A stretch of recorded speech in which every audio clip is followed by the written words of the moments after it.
क्या करना जाके वहाँ हैं? तुम सब लोग ज्ञानी मत बनो, जो यहाँ काम देख रहा है उसको कह रहे हैं तुम चुप रहो।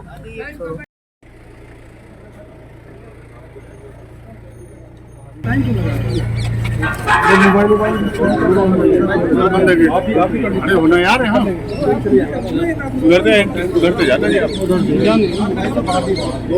भाई ये मेरे मन में तो मेरी उसमें हाथ में तो नहीं था। मैंने तो सबसे कहा था भाई कि आप लोग मिलके लड़ेंगे, भाजपा को रोक देंगे और जो हमने देश भर में संघर्ष करके होते हम तो कुर्बानी देने के लिए तैयार थे।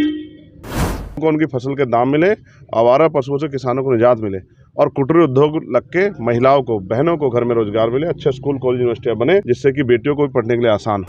कुछ नहीं, उन्होंने कहा समय पूरा हो गया। इस तरह के जो खेल हैं बहुत दिनों से चल रहे हैं। मुझे तो ये भी डर है कि ऐसा ना हो कि सरकार के लोग जो हैं यहाँ के प्रशासन को दबाव में लेके मेरा पर्चा कैंसिल करा दें। नगीना की जनता जो है उसने लड़ने वाले लोगों को मौका दिया। इस जनता ने जिनको मौका दिया वो प्रदेश में मुख्यमंत्री और सेंट्रल मिनिस्टर भी बने। जनता ने तो सबकी मदद की, लेकिन जनता की मदद किसने नहीं की। आज भी आप क्षेत्र में जाकर देखो, इतने बुरे हाल हैं, जनता परेशान है।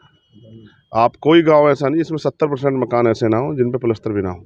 लोगों के पास रोजगार नहीं है, पढ़े लिखे नौजवान बेरोजगार घूम रहे हैं। बिजनौर एक ऐसा जिला है, देश भर में आप चले जाओ, हर शहर में आपको बिजनौर का आदमी मिलेगा, क्योंकि यहाँ रोजगार की उपयुक्त व्यवस्था नहीं है। घर चलाने के लिए छोटे मोटे रोजगार, मेहनत मजदूरी करनी पड़ती है। सरकार की योजनाओं का जो लाभ है वो भी पात्र व्यक्तियों तक नहीं पहुँच रहा, क्योंकि सरकार में बैठे लोग नाइंसाफ़ी कर रहे हैं। तो नगीना में बहुत सारी समस्या, उनके पे काम होना चाहिए। इसलिए हम लोग यहाँ नगीना से मैदान में हैं कि नगीना की समस्याओं को राष्ट्रीय पटल पे उठा के और जो अधिकार नगीना के लोगों का बैठता है उसको दिलाने का काम किया जाए। क्या मुख्य मुद्दे हैं चुनाव में आपके? देखिए, सबसे पहले तो सबसे ज़रूरी यहाँ ये है कि इस जिले में एक एम्स जैसा बड़ा हॉस्पिटल बनना चाहिए जहाँ गरीब लोग भी अपने परिवारों का आसानी से इलाज करा दें। और नौजवानों की जो सबसे बड़ी समस्या है रोजगार की, मेरा ये मानना है कि जिस तरह से हरिद्वार में और भगवानपुर में इंडस्ट्रियल एरिया लग के लाखों नौजवानों को रोजगार मिल रहा है, ऐसी रोजगार की व्यवस्था भी यहाँ पर होनी चाहिए। किसानों को उनकी फसल के दाम मिले, आवारा पशुओं से किसानों को निजात मिले और कुटीर उद्योग लग के महिलाओं को, बहनों को घर में रोजगार मिले, अच्छे स्कूल कॉलेज यूनिवर्सिटियाँ बने जिससे कि बेटियों को भी पढ़ने के लिए आसान हो। तमाम तरह की वो बुनियादी ज़रूरतें जो उनको मिलनी चाहिए, सड़कें, पानी, बिजली, उस पर काम हो। आज तो जनता महंगाई कमर तोड़ रही है और आमदनी बढ़ नहीं रही है। जिस तरह से आप देख रहे हैं, पेट्रोल के दाम, खाद्य पदार्थों के दाम, डीजल के दाम, गैस के दाम, बिजली के दाम, तमाम तरह से महंगाई कमर तोड़ रही है। वैसी कोई भी ज़रूरत की जो चीज़ें हैं उस पर सरकार ने कोई बुनियादी काम नहीं किया। क्या कारण रहा कि आप इंडिया गठबंधन में शामिल नहीं हुए?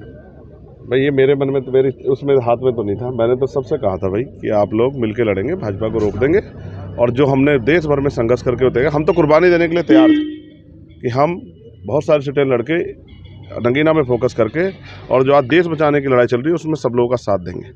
खैर मेरा ये मानना है कि आदमी संघर्ष में अकेला ही होता है, सफलता में सब लोग साथ होते हैं। आज तो हम और हमारे साथी बीमार में आज़ाद समाज पार्टी यहाँ मेहनत कर रहे हैं और बहुत सारे लोग हैं जो लोग हमें लगातार मदद कर रहे हैं। उनकी मदद से आज़ाद समाज पार्टी यहाँ आज चुनाव को बहुत मजबूती से तैयार कर चुकी है। चंद्रशेखर जी, अभी आप नामांकन दाखिल करने गए थे, क्या कारण रहा वापसी हो गई नामांकन में? देखिए सर, ऐसा है, हम तो अपनी बहुत सारी इच्छाओं को पूरी करना चाहते हैं, लेकिन वो इच्छा पूरी नहीं होती, क्योंकि अब सरकारी तंत्र आप जानते हैं। तो पहले उन्होंने कहा कि हो जाएगा, बाद में उन्होंने कहा कि आज नहीं होगा, तो हम तो चुपचाप जो है कुछ नहीं, उन्होंने कहा समय पूरा हो गया। हमें ये हम लोगों के साथ तो ये इस तरह के जो खेल हैं बहुत दिनों से चल रहे हैं।